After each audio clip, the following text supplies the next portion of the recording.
नमस्कार, फाइटर समाचार में आपका स्वागत है। पेश है आज 29 दिसंबर शाम 7 बजे राजस्थान की खास खबरें। भाजपा की भजनलाल शर्मा सरकार पिछली कांग्रेस सरकार के समय हुए जमीनों के आवंटन की जांच कराएगी। खासकर पिछले 6 माह में औने पौने दामों पर आवंटित जमीनों की जांच होगी। पिछली सरकार पर अडानी समूह को 75,000 बीघा जमीनें कई जिलों में आवंटित करने के आरोप विधानसभा में तत्कालीन नेता प्रतिपक्ष राजेंद्र राठौर, निर्दलीय संयम लोढ़ा आदि ने लगाए थे। अडानी की कंपनियों को 25,000 बीघा जमीनों का आवंटन तो कैबिनेट बैठकों में किया गया। इसके अलावा जून 2020, 2021, 2022 और 2023 में 441 जमीनें अन्य आवंटित की गई। अधिकांश कांग्रेस विधायकों, नेताओं की सिफारिश पर संस्थानों, ट्रस्टों, समाजों को आवंटित की गई। नई सरकार ने इन जमीनों के आवंटन के लिए हाई पावर कमेटी से जांच की फाइल बढ़ा दी है।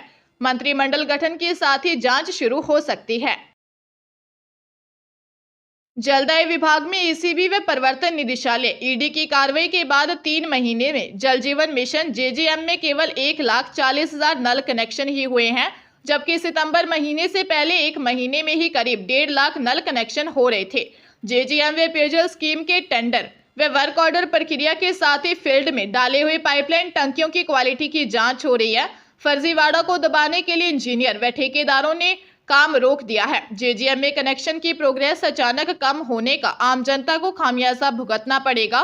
ईडी व एसीबी की कार्रवाई के बाद इंजीनियरों ने जांच के डर से अधिकांश कॉन्ट्रैक्टर्स का पेमेंट रोक लिया। केंद्र सरकार से किश्त मिली, लेकिन राज्य सरकार का हिस्सा राशि नहीं मिलने से फील्ड में कार्य व मटेरियल होने के बावजूद पेमेंट नहीं हुआ। इसके साथ ही जिन कॉन्ट्रैक्टर्स को ठेका नहीं मिला, उनकी भी अमानत राशि रोक पर लगी। सीएम भजनलाल शर्मा के मंत्रिमंडल विस्तार का इंतजार और बढ़ सकता है। अभी तक संभावनाएं जताई जा रही हैं कि मंत्रिमंडल विस्तार हो जाएगा, लेकिन अब लगभग तय है कि मंत्रिमंडल विस्तार अभी नहीं होगा। इसके पीछे जानकार सूत्रों का कहना है कि अभी भी मंत्रिमंडल में शामिल होने वाले विधायकों के नामों पर सहमति नहीं बन पाई है। नामों पर सहमति बनाने को लेकर सीएम भजनलाल, प्रदेश अध्यक्ष सीपी जोशी, वरिष्ठ नेता राजेंद्र राठौर और प्रदेश सह प्रभारी विजय राहटकर के बीच लंबी बैठक हुई थी। बताया जा रहा है कि इस बैठक में लगभग सभी नाम फाइनल कर लिए गए हैं। जिन नामों को लेकर पेंच फंसा हुआ है, उन पर केंद्रीय नेतृत्व से हरी झंडी मिलने का इंतजार किया जा रहा है। मंत्रिमंडल विस्तार को लेकर वरिष्ठ भाजपा नेता राजेंद्र राठौर ने कहा, मंत्रिमंडल विस्तार की प्रसव पीड़ा समाप्ति की ओर है। उन्होंने कहा कि भाजपा की कार्य पद्धति रही है कि वह श्रेष्ठ में सर्वश्रेष्ठ को चुनते हैं। प्रधानमंत्री नरेंद्र मोदी कल 2 अमृत भारत और 6 वंदे भारत ट्रेनों को हरी झंडी दिखाएंगे। वहीं अयोध्या धाम के पुनर्विकसित रेलवे स्टेशन का भी उद्घाटन होगा। कटरा और अमृतसर से चलने वाली वंदे भारत एक्सप्रेस का अंबाला स्टेशन पर स्वागत किया जाएगा। अंबाला डिवीजन के डीआरएम मनदीप सिंह भाटिया ने बताया कि 6 वंदे भारत ट्रेनों और 2 अमृत भारत ट्रेनों को हरी झंडी दिखाई जाएगी। इनमें भी श्री वैष्णो देवी कटरा से नई दिल्ली, अमृतसर से दिल्ली, कोयम्बटूर से बेंगलुरु कैंट, मैंगलोर से मडगांव, जालना से मुंबई, अयोध्या धाम से दरभंगा और अमृत भारत ट्रेन अयोध्या धाम से दरभंगा, मालदा टाउन से सर एम विश्वेश्वर टर्मिनस शामिल है। डीआरएम के मुताबिक नई शुरू की गई वंदे भारत ट्रेन का अंबाला कैंट रेलवे स्टेशन पर स्टॉपेज होगा। इसीलिए 4 वंदे भारत ट्रेनें अंबाला कैंट रेलवे स्टेशन पर स्टॉपेज के साथ परिचालन में होंगी। मौसम लगातार करवटें बदल रहा है। राजस्थान में सुबह घने कोहरे के साथ सर्द हवाएं जनता को परेशान कर रही हैं। खराब मौसम और कम दृश्यता की वजह से वाहन चालकों को बेहद परेशानी का सामना करना पड़ रहा है। मौसम विभाग की ताजा रिपोर्ट के अनुसार राजस्थान में 31 दिसंबर से एक नया पश्चिमी विक्षोभ सक्रिय होगा, जिसकी वजह से राजस्थान के कई जिलों में हल्की और कहीं तेज बारिश होगी। इस बार ऐसा लगता है कि बारिश और तेज ठंड से नए साल 2024 का स्वागत होगा। मौसम विभाग के अनुसार 31 दिसंबर से प्रदेश के जयपुर, जोधपुर, कोटा, बीकानेर, उदयपुर संभाग के 23 जिलों में हल्की से मध्यम दर्जे की बारिश हो सकती है। इससे तापमान में गिरावट आएगी और सर्दी बढ़ेगी। पंजाब के लुधियाना में पुलिस को 4 वर्षीय एक बच्ची का शव घर में रखे बेड बॉक्स से मिला। शक है कि बच्ची से रेप करके उसकी हत्या की गई है। फिलहाल पुलिस मामले की जांच में जुटी है।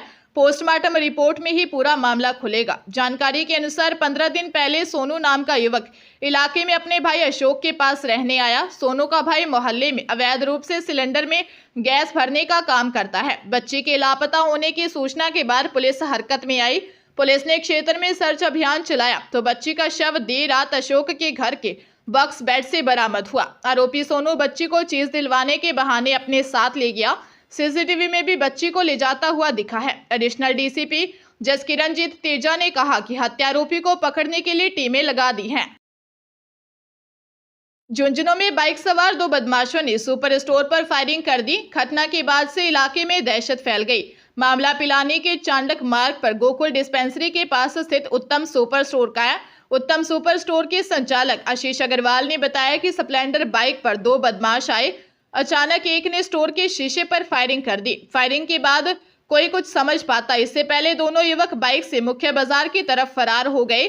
वही घटना के विरोध में व्यापारियों ने आज बाजार बंद रखा। आशीष अग्रवाल ने बताया कि वो युवकों को नहीं पहचानते। साथ ही उन्होंने बताया कि उनकी किसी से कोई रंजिश भी नहीं है। रंगदारी के लिए भी किसी ने कोई धमकी नहीं दी। फायरिंग की घटना से बाजार में अफरा तफरी फैल गई। सूचना पर सीआई नारायण सिंह टीम के साथ मौके पर पहुंचे और घटना की जानकारी ली। पुलिस को मौके से कारतूस के 2 खोल बरामद हुए हैं। कारतूस का एक और खोल नहीं मिल पाया है। पुलिस उसकी भी तलाश कर रही है। झालावाड़ के सदर थाना क्षेत्र में विवाहिता के साथ गैंगरेप का मामला सामने आया है। यहाँ 2 नाबालिग एक महिला को जबरदस्ती बाइक पर बैठाकर 3 से 4 किलोमीटर दूर ले गए। दोनों ने उसके साथ बारी बारी दरिंदगी की और फिर उसे रास्ते में छोड़कर चले गए। पीड़िता को बेहोशी की हालत में देख राहगीरों ने अस्पताल में भर्ती करवाया। घटना में लिप्त दोनों आरोपियों पर 10,000 का इनाम भी घोषित किया। पीड़िता ने बताया, मैं पति और परिवार के साथ काली सिंध नदी की पुलिया के पास अस्थायी डेरे में रहती हूँ। मैं कचरा बीनती हूँ। मैं और मेरे बच्चे रेलवे लाइन की पुलिया के पास कपासिया कुआं की तरफ पॉलीथीन बीन रहे थे। तभी वहां 5 लड़के आए। 2 लड़के बाइक पर बैठे थे। उन्होंने मुझे जबरदस्ती बाइक पर बिठाया और 3-4 किलोमीटर दूर ले गए, जहां दोनों ने मेरे साथ दुष्कर्म किया। एसपी ऋचा तोमर ने बताया कि दोनों आरोपी मिल गए। इनमें से एक आरोपी 9वीं कक्षा फेल तो दूसरा आरोपी 10वीं का छात्र है। दोनों आरोपियों की उम्र 16 वर्ष है। झुंझुनू जिले के चिड़ावा में झुंझुनू रोड पर आजटू परदासराम की ढाणी के बीच सड़क हादसे में कार सवार 2 युवकों की मौत हो गई। वहीं 2 जने गंभीर रूप से घायल हो गए। घायलों को झुंझुनू रेफर किया गया है। जानकारी के अनुसार हरियाणा के रोहतक निवासी मोनू लाहली, रोहतक निवासी अनिल उर्फ मिंटू, वार्ड 20 रोहतक निवासी जोगेंद्र और अजीब नगर निवासी राजेंद्र कुमार कार में सवार होकर सीकर जा रहे थे। ओजटू से कुछ ही दूरी पर पहुंचे थे कि अचानक कार के सामने नील गाय आ गई, जिसे बचाने के प्रयास में कार चालक नियंत्रण खो बैठा। तेज रफ्तार कार सड़क के किनारे पेड़ से टकराकर पास में दीवार से टकरा गई। हादसे में कार सवार मोनू और अनिल की मौके पर ही मौत हो गई। पुलिस मामले की जांच कर रही है। भरतपुर जिले में तांत्रिक लोगों को तंत्र मंत्र से रुपए डबल करने का दावा करता, फिर कहता कि मैं तंत्र कर रहा हूं, कोई उठा तो मैं मर जाऊंगा। इस दौरान तांत्रिक के चेले लोगों को उठने के लिए कहते और उनके उठते ही तांत्रिक के मुंह से खून निकलने लगता। पैसा डबल कराने आए लोग यह देखकर डरकर भाग खड़े होते और फिर तांत्रिक व उसकी टोली रकम लेकर फरार हो जाती थी। ठगी की इस तरह की वारदात का खुलासा डीग जिले की कामा थाना पुलिस ने किया है। पुलिस ने आरोपी तांत्रिक साहब सिंह को गिरफ्तार कर लिया। वह कामा थाना इलाके के अकाता गांव का रहने वाला है। आरोपी की गिरोह में 12 लोग हैं। साहब सिंह सरगना है, वह पूरा गिरोह चलाता है। पुलिस फर्जी तांत्रिक से पूछताछ कर रही है। कई वारदातें खुलने की संभावना है। बाड़मेर में रेलवे महिला कर्मचारी को अश्लील एसएमएस फोन करके परेशान करने वाले शातिर आरोपी को जीआरपी पुलिस ने गिरफ्तार किया है। आरोपी महिला कर्मचारी को 1.5 माह से परेशान कर रहा था। पति को फोन करके उसके खिलाफ भड़काकर दोनों को परेशान कर रहा था। पूछताछ में सामने आया कि अनजान लोगों के मोबाइल चुराकर उनकी सिम से महिलाओं को अश्लील मैसेज करता था। आरोपी ने करीब 7-8 महिलाओं को शिकार बनाया। ज्यादातर महिलाओं ने बदनामी के डर से नंबर को ब्लॉक कर दिया। रेलवे की महिला कर्मचारी ने जीआरपी थाने में इन नंबर के खिलाफ मामला दर्ज करवाया था। जांच में सामने आया है कि आरोपी महिला कर्मचारी को महंगे गिफ्ट का लालच देकर फिजिकल रिलेशन के लिए दबाव बना रहा था। महिला पुलिसकर्मी के जरिए उसे बातों में उलझाया और उसे भरोसे में लिया। उसके बाद लोकेशन पूछकर आरोपी 36 वर्षीय चैन सिंह निवासी जलीला शिव बाड़मेर को जैसलमेर से गिरफ्तार कर लिया।